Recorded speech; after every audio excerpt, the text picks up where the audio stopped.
I wrote a metal, should I call it a song? Yes, we'll call it a song that has a story in it and it's about nature. I absolutely do not know how I came up with this brilliant idea, but let's get straight into the writing process of the first part of this song. So, first up, I came up with the brilliant, amazing story. Imagine that birds are singing, there's a small, nice waterfall, it's almost evening, and a deer starts to eat grass. Wait, do deers eat grass? Let me show it to you in Cubase. Over here I have some chords on the synth, and this one is C major, this next one is an inversion of C major, and into that I have this waterfall sound. Let me play it to you. It has a fade in.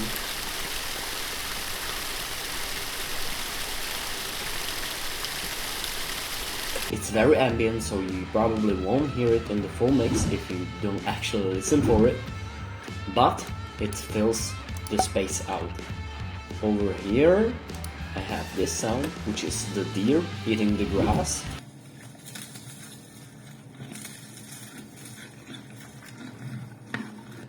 Make sure to tell me in the comment section where do you think this story is gonna go after this major part. Just one hint, it's gonna be minor. Tell me in the comment section what do you think is gonna happen, and let's get back to the video. Over here I have some deer sound.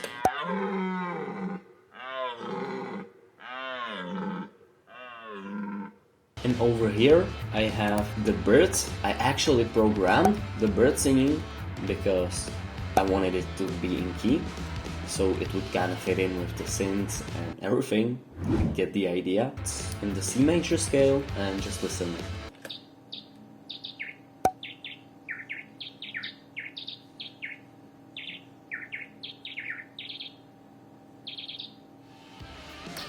Yeah, very simple. The full intro sounds like this, and I think I kinda like it.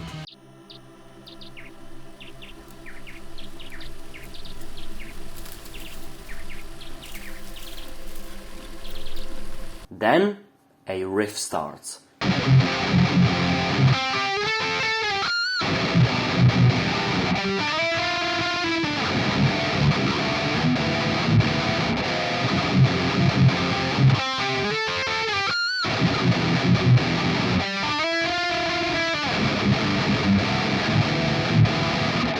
It's very major, as in the intro.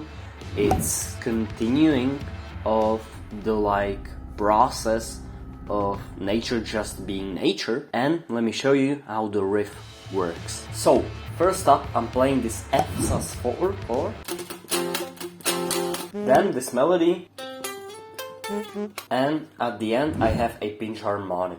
Then I'm playing this E minor 7,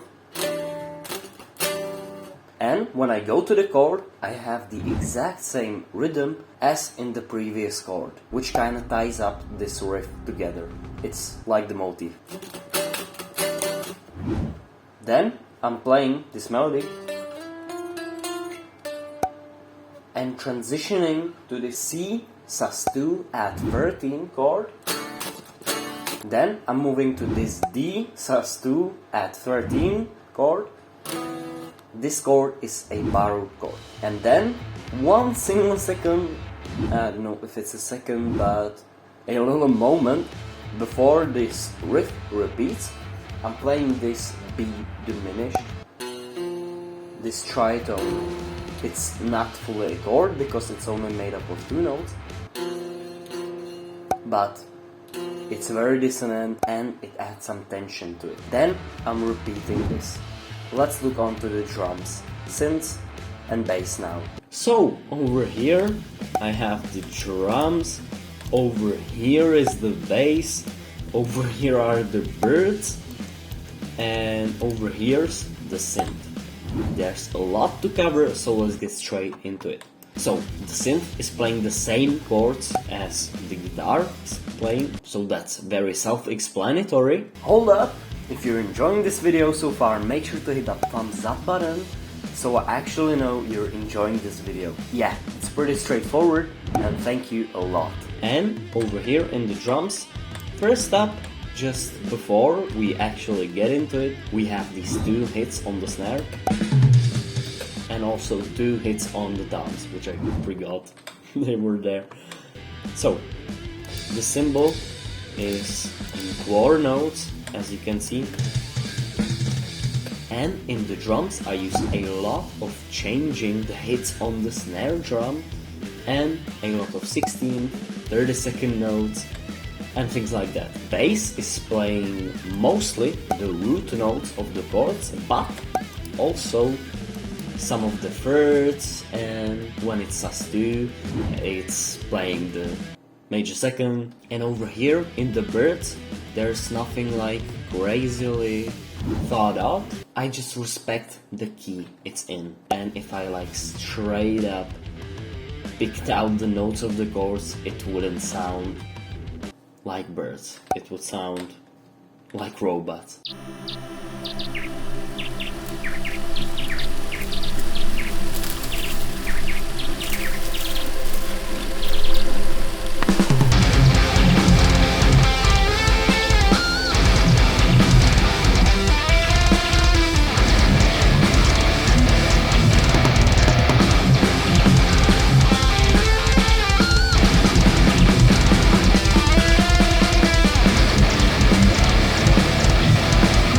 Stay tuned for the second part of this, which is the more metal part, because it's not in a major key.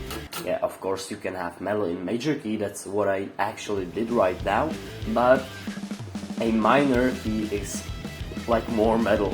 So stay tuned for that, and I'll see you then. Goodbye.